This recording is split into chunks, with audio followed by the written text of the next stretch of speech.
one day you're going to die. And I know it's a heavy thought, and a thought that scares the life out of me and scares the life out of you. But one day you're going to die. And when that day comes, you want to be satisfied, right? You want to be satisfied with the life that you lived, the person that you were, and overall your experience on this earth. And that's why when I talk about life, I like to refer to it as a holiday on earth. It's something that Earl Nightingale said, that you want to view your time on earth as a holiday. You know, the same way on a holiday, doesn't matter if shit goes wrong, doesn't matter if, oh, this didn't go to plan or that didn't go to plan, you fucking get sunburnt, you hurt your toe, you don't care, you're on holiday, anything goes.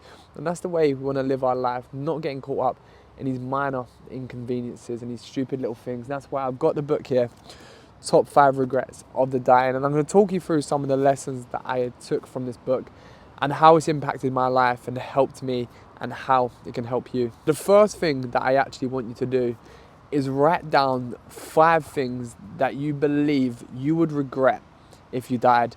And the first thing that comes to my mind is the amount of time I use my phone, the amount of time I watch social media videos. I mean, the video you're watching right now, it's beneficial, so continue watching.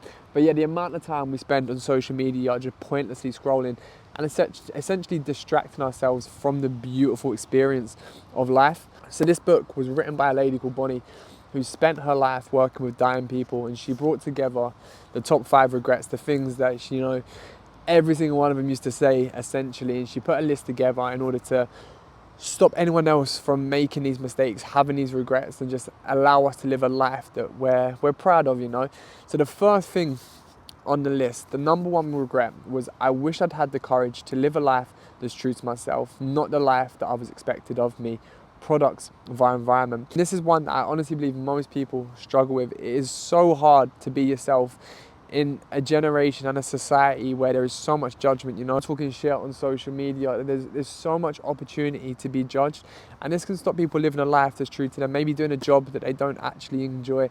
Maybe they want to post on social media and they feel too afraid to. Like right now I'm fucking reading a book to a camera, right? Me years ago I'd been terrified to do something like this, but when you deep the fact that we are on this planet once, like every single person who you think could possibly judge you, every single person at your workplace, 70 years time, they're going to be dead. Anyone who could possibly have had you could slap every single person in the face and no one would ever know about it. So I want you to ask yourself that question. Do you believe that you are living a life that is true to yourself? Is this the life that you wanted to live? Do you wake up in the morning excited? Because if you're on this planet once, you want to open your eyes in the morning and be so excited to experience that day. Like every day should feel like a holiday. So if you wake up and maybe that job's not right for you, maybe the person you share the bed with is not right for you, make that fucking change. Number 2 is I wish I hadn't worked so hard. And this is an interesting one because it's one that I don't actually agree with, if I'm completely honest. And I don't want to sound ignorant because these are dying people. They've got a perspective that, touch wood, I won't understand for a very long time. But I'm at my happiest when I'm working hard, when I've got a goal, I've got a purpose. I wake up in the morning and I know exactly what it is that I'm getting after. That is the happiest Cam, right? That's going to be the happiest version of myself. And Eddie Hearn was actually given that quote and told that dying people regretted that. And his response was something along the lines, well, I wouldn't trust a dying person with all of my decisions. And I do think that's valid. However, I want to reframe those words and change those to, I wish I'd put my energy into the right things. Because if you're working hard on something you're passionate about, right, you're working hard, you're getting after something, that's going to leave you fulfilled. The only times that working hard is not going to provide you with that fulfillment, if it's something that you don't actually care about, a job you don't care about, a project you don't care about. But if it's something, you're enjoying every single day, you're not going to regret a single second of that. And when you see your life as a bit of a video game and you want to level up your character, you want to look the best you've ever looked, you want to feel the best you've ever felt, you want to live life on a high definition, make yourself that main character. When you get after life like that, that is when you'll feel your happiest, in my opinion. That is when I've always felt my absolute best. Number 3, I wish I'd had the courage to express my feelings, no guilt. This one here is very, very complex because the others are all about you, right? They're all about ensuring that you look after yourself, you live a life that's true to you, like essentially not affecting other people and focus on yourself. But the third one's where it gets complex because a lot of the time, if it's I wish I had the courage to express my feelings, no guilt, It's maybe a family member that you know fucking hold you back, you know, maybe a partner who you want to look out for, but they hold you back. Whoever it is that does not add to your life and it potentially takes away from your life, and you stop yourself from making any of these decisions because you don't want to have that hard conversation, you try to ignore it. It's really a difficult one, and in my opinion it's the hardest regret on there, because I mean, if you're a good human, the thought of upsetting anyone is going to break your heart. If you saw your life as a book and you was reading through the chapters and you got on a chapter and you wasn't allowing yourself to get to the next one, right? You was stagnating on it, you know, you wasn't talking about the thing you wanted to, you didn't make the change that you wanted to because you were scared to express your feelings. You're never going to get to that next chapter, and you're going to stay on that exact same chapter. And the reason I talk about it like that is because I know so many people in my life who aren't happy in their relationships, they're not happy with their friendships, but they remain in that situation because they don't want to make that change. They know that the hassle that comes with it, the uncomfortable conversations, as hard as it is, if you deep the fact that one day all of this is going to come to an end, and then to look at that beautiful view, I thought I'd come somewhere nice for this one.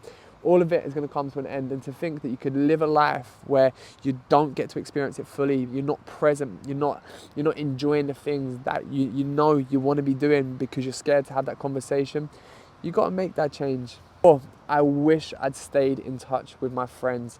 This one is so fucking hard, and it was the one, when I read this book, it really stuck with me, because I think especially in today's world where for you to even live a normal life requires so much. Do you know what I mean? You have to put so many hours in with work, you have to put so many hours in to even survive, then naturally it can be hard to catch up with your friends, you know, if you're trying to catch up on certain. But deep it, right, you are on this planet once, you never know when it's going to be your last interaction with a friend or a family member, so you want to make sure you do dedicate that time to them. You want to make sure that you do find a way, the same way we brush our teeth every single morning, you know, regardless, we find a fucking way.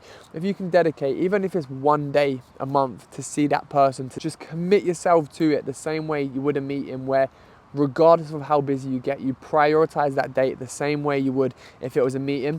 But this is where it's so important to go between regret 3 and regret 4.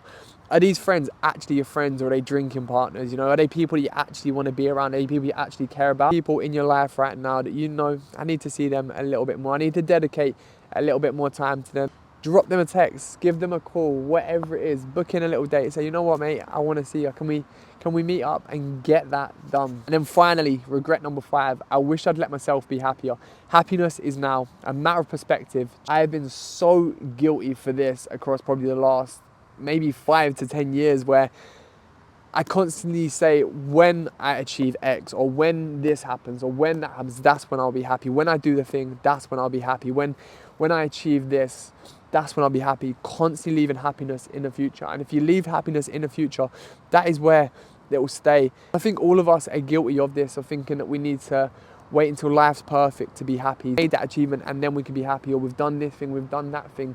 But the reality is, you can be happy now, because there's always going to be a problem. There's always going to be something you want. There's always, like, the circumstances are never going to be completely perfect. And if you can wake up every single morning with gratitude around you, and you thank the fucking universe, God, whatever it is that you believe in, for another day here to get to spend time with loved ones, for your health, for a full functioning body, you realize how perfect your life actually is. You realize that you don't actually need anything else. But the way that the world's built, you know, we're told that we're lacking this, we're lacking that, when the reality is we live abundantly. As long as you've got good people in your life and you've got your health, you don't need anything else.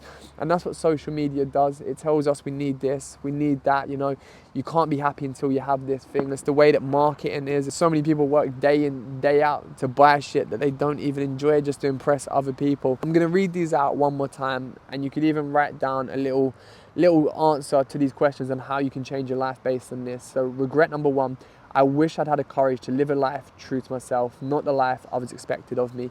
Does anything there stand out for you? If so, write that down. Number 2, I wish I hadn't worked so hard, but I've reframed those words to, I wish I'd put my energy into the right things.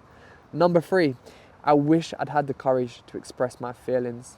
Number 4, I wish I'd stayed in touch with my friends. Number 5, I wish I'd let myself be happier. Happiness is now. Thank you so much for watching the video. I hope that this helps you. On this channel, I just want to post things that I believe can help people. That's what I truly believe my purpose is, to help as many people. So anything that I find has impacted my life positively, or any battles I've overcome, or any information that I can put out there that could possibly help you, I'm going to post on this. Yeah, drop me a follow, subscribe, whatever it is. And I hope that everything in your life is going good. Sending my love to you and your family.